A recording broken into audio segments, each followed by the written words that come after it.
देखिए बेटा, triple product क्या होता है एक्चुअली, जब किसी भी वेक्टर की हम डॉट प्रोडक्ट कराते हैं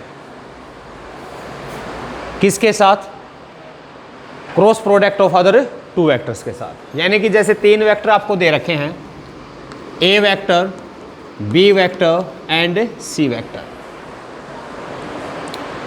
जब मैं किसी भी एक वेक्टर की, सपोज कीजिए ए वेक्टर की डॉट प्रोडक्ट करवा देता हूँ किसके साथ, बी क्रॉस सी के साथ, तो ये जो रिजल्ट आता है ये क्या होगा, ट्रिपल प्रोडक्ट कहलाएगा आपका तीन वेक्टर्स का।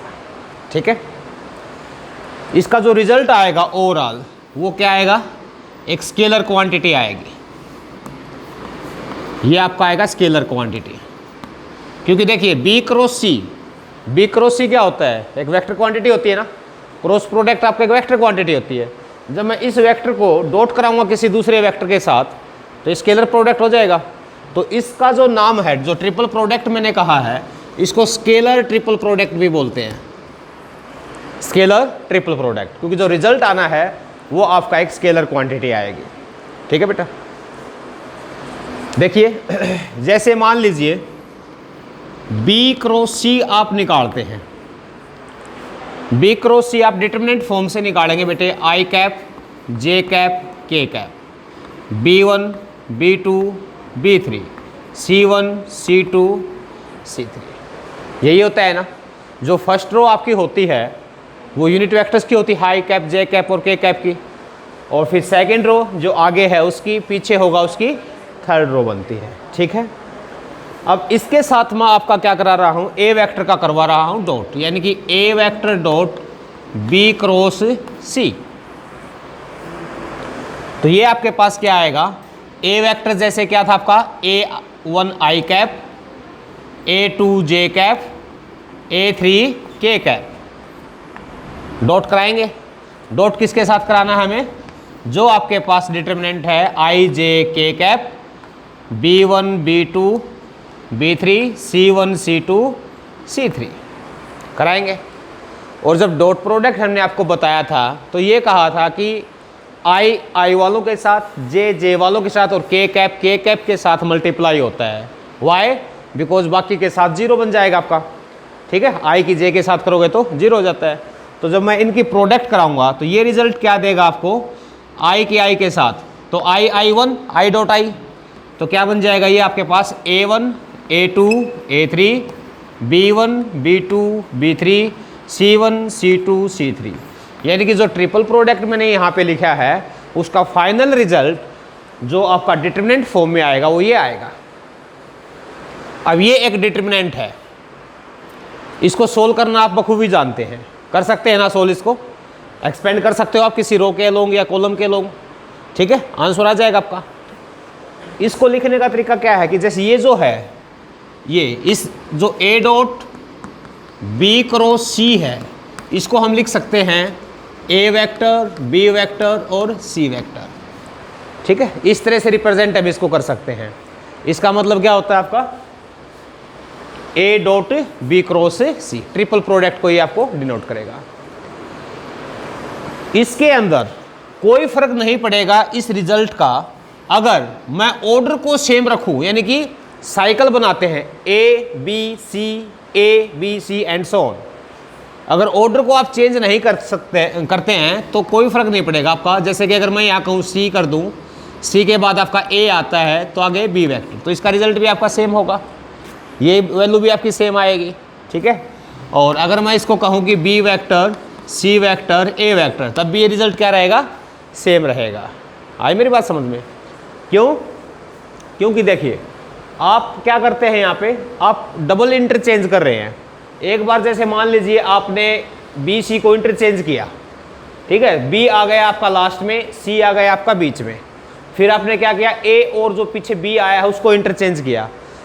जब हम किसी भी डिटरमिनेंट के अंदर दो रोज को या कॉलम्स को इंटरचेंज करते हैं तो एक नेगेटिव साइन आता है, दोबारा से फिर इंटरचेंज करते हैं तो अगेन नेगेटिव यानी कि पॉजिटिव।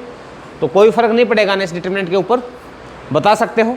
ठीक है, अब इसका है कि भाई जियोमेट्रिकल इंटरप्रिटेशन क्या होता है आपका, जो ट्रिपल प्रोडक्ट होता है वो कहाँ पे आपका यूज होता है जियोमेट्रिकली। तो ये देखिए बेटा, जो ट्रिपल प्रोडक्ट होगा,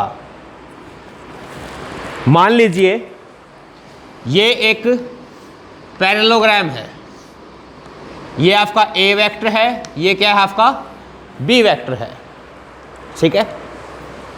और सपोज कीजिए, अच्छे से बना देता हूँ, परपोलॉइड बनाना है हमें। ये बन गया आपका, ये ए वेक्टर है और ये आपका बी वेक्टर था, और ऊपर की तरफ ये क्या हो गया आपका सी वेक्टर हो गया, ठीक है। जब हम ट्रिपल प्रोडक्ट की बात करते हैं, यानी कि जैसे मान लीजिए मैंने इसमें बी क्रॉस सी निकाल दिया, तो बी क्रॉस सी क्या डिनोट करता है? बी क्रॉस सी का जो मैग्नीट्यूड होता है वो एरिया होता है इस पैरेललोग्राम का, होता है कि नहीं होता? और जब मैं इसके साथ ए से डॉट कराऊंगा तो ये आपका क्या आ जाएगा आपका, आप इसमें कहोगे कि जो ए है ये परपेंडिकुलर हो गया इनके, ठीक है।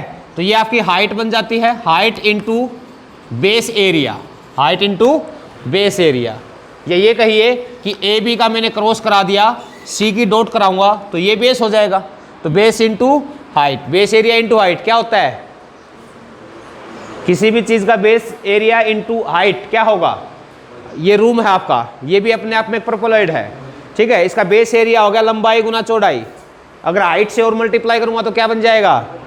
वॉल्यूम बन जाएगा। तो ये आपका जो ट्रिपल प्रोडक्ट है ये क्या देगा? Volume of parallelepiped. आगे बात समझ में कर सकते हैं, ओके। अगर कोई ट्रायंगल दे रखी है आपको, कोई ट्रायंगल दे रखी है, ये ए वेक्टर है, ये बी वेक्टर है, तो इसका टेट्राहेड्रन बनता है इस तरह से, टेट्राहेड्रन 3D फिगर बनता है ना। तो जो आपका परपेंडिकुलर हाइट होगा वो क्या होगा? सी वेक्टर हो जाएगा। तो यहाँ पर जो ट्रिपल प्रोडक्ट होगा वो क्या देगा? Volume of tetrahedron. क्यों? क्योंकि जो ए क्रॉस बी होगा वो तो ट्रायंगल का नीचे बेस का एरिया देगा ना आपको, तो base area multiplied by height क्या होगा आपका? वॉल्यूम देगा। बता सकते हैं।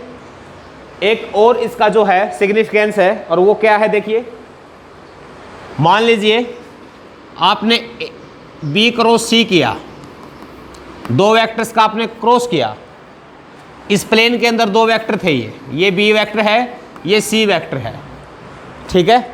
तो जो बी क्रॉस सी किया वो बी क्रॉस सी इन दोनों के परपेंडिकुलर होगा ना।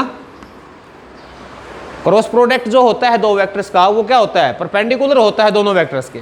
सहमत हो आप इस बात से? ठीक है। तो देखिए ये जो आया आपका, ये आ गया बी क्रॉस सी वेक्टर। अब कोई एक और ए वेक्टर है, मान लो ये क्या है आपका? ए वेक्टर है। ए इसके साथ मैंने डॉट कराया, अगर ए परपेंडिकुलर है बी क्रॉस सी के, तो ये जो डॉट प्रोडक्ट है ये क्या आनी चाहिए आपकी? जीरो आनी चाहिए ना। इसका मतलब क्या हुआ? अगर ट्रिपल प्रोडक्ट जीरो आ जाए तो देखो A B C same plane में आ जाएंगे। ए बी सी कहाँ आएंगे? सेम प्लेन में। अगर तीन वेक्टर्स को कोप्लेनर दिखाना है आपको कि भाई prove that this three vectors are coplanar, तो हम ट्रिपल प्रोडक्ट उनकी जो है जीरो दिखा देंगे, कोप्लेनर वो प्रूव हो सकते हैं। या फिर चार पॉइंट्स आपको दे रखे हो ए बी सी डी, वो आपसे कहेगी show that this 4 points are coplanar. तो पॉइंट्स के लिए हम क्या करते हैं?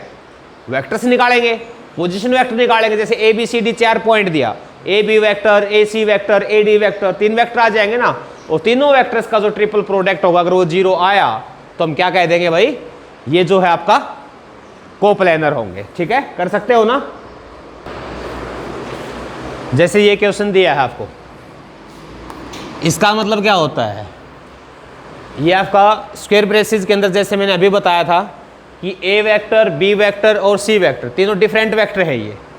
ठीक है, तीनों डिफरेंट वेक्टर हैं। तो तीनों डिफरेंट वेक्टर हैं तो डिटरमिनेंट फॉर्म में जब आप इसको लिखेंगे तो आई कैप वेक्टर को लिखोगे ना। आई कैप वेक्टर क्या होगा? 1, ठीक है, 1 0 0, ठीक है, क्योंकि जे और के तो इसमें है ही नहीं। जब जे वाला लिखोगे तो 0 1 0 0 0 1, यानी कि इसका रिप्रेजेंटेशन डिटरमिनेंट फॉर्म में ये होगा। जबकि जब आप इसको लिखोगे तो 1 0 0 के कैप 0 0 1, और जे क्या होगा? 0 1 0, होगा कि नहीं होगा? तो मैंने आपको कहा था कि इसका रिजल्ट तो 0 आएगा। क्यों कहा था? क्योंकि आइडेंटिटी मैट्रिक्स का जो डिटरमिनेंट होता है वो तो 1 होता है ना। जबकि यहाँ पर आपने दो रोज को इंटरचेंज कर रखा है तो इसका -1 आएगा। -1 आएगा तो 0 हो जाएगा आपका। जब आप इसको एक्सपेंड करेंगे तो आप क्या कहेंगे 1 into 1 minus zero plus zero plus इसका जब आप करेंगे तो 1 इंटू इसको आप छोड़ दीजिए 0 माइनस 1, बाकी तो आपका माइनस 0 प्लस 0, यही रिजल्ट आएगा ना। ठीक है, कर सकते हैं। तो देखिए यहाँ से जो आपका आंसर आया है वो क्या आएगा आपके पास, ये तो आपके पास 1 हो गया, ये क्या होगा -1, यानी क्या आ जाएगा आपका 0 आ जाएगा। ठीक है, कर सकते हैं ना। अब ये देखिए जो ट्रिपल प्रोडक्ट का हमने कॉन्सेप्ट किया था उसके बेस पे क्वेश्चन दिया है, you are given the 3 edges of a parallelepiped, 3 edge दे रखे हैं, 3 एडजेसेंट साइड दे रखी हैं, आप ये कह सकते हो किसी भी क्यूबॉइड की। तो उसका जो है वॉल्यूम भी आपको दिया है और लैम्बडा की वैल्यू तुम्हें जो है निकालनी है। तो हम क्या कहेंगे यहाँ पे, आप यहाँ पे लिखोगे कि वॉल्यूम ऑफ पैरेललोपाइप जो होता है वो होता है आपका ट्रिपल प्रोडक्ट किसका, ए vector dot B cross C vector होता है ना बेटा। और ये आपको दिया है आपका 546 यूनिट क्यूबिक यूनिट है। और ये आपके पास क्या होगा, ट्रिपल प्रोडक्ट मैंने बताया था आपके पास क्या होगा -12 0 और लैम्डा। बी वेक्टर क्या है भाई 0 3 -1 2 1 -15। ठीक है, जब आप इसको एक्सपेंड करेंगे तो 5 4 6 जो है ये आपके पास आ जाएगा -12, इसको छोड़ दीजिए इसको छोड़ दीजिए -45 एंड प्लस का कितना हो जाएगा 1 हो जाएगा। नेक्स्ट आपका 0 है प्लस लैम्डा मल्टीप्लाइड बाई 0 -6 आएगा कि नहीं आएगा। ये आपके पास क्या रिजल्ट आ गया 546 और ये कितना बचेगा आपका -44। तो माइनस माइनस क्या हो जाएगा प्लस हो जाएगा ना। तो ये कितना आ जाएगा आपके पास 852 आ जाएगा ना। ठीक है, तो यहाँ पर देखिए ये क्या है माइनस का 6 लैम्डा, आप इसको उस साइड शिफ्ट करेंगे तो कितना बचेगा 18 इज इक्वल टू -6 लैम्डा, यानी कि लैम्डा की जो वैल्यू आई है वो कितनी आएगी -3। कर सकते हैं ना। अगर ये नहीं दे रखा होता वॉल्यूम निकालना होता है तो आप डायरेक्ट ट्रिपल प्रोडक्ट सोल्व कर देते, वो वॉल्यूम आ जाता है आपका। ठीक है, अगर आपको कोप्लेनर दिखाना होता है इन्हीं तीन वेक्टर्स को, तो मान लीजिए वो कह दे कि लैम्डा की वैल्यू निकालिए, अगर ये तीनों वेक्टर कोप्लेनर हो तो उस केस में हम क्या करेंगे ट्रिपल प्रोडक्ट को यहाँ पर हम क्या कर देंगे 0 पुट कर देंगे। कर सकते हैं ना। तो इससे ज़्यादा कुछ है नहीं इस एक्सरसाइज के अंदर, कर लोगे।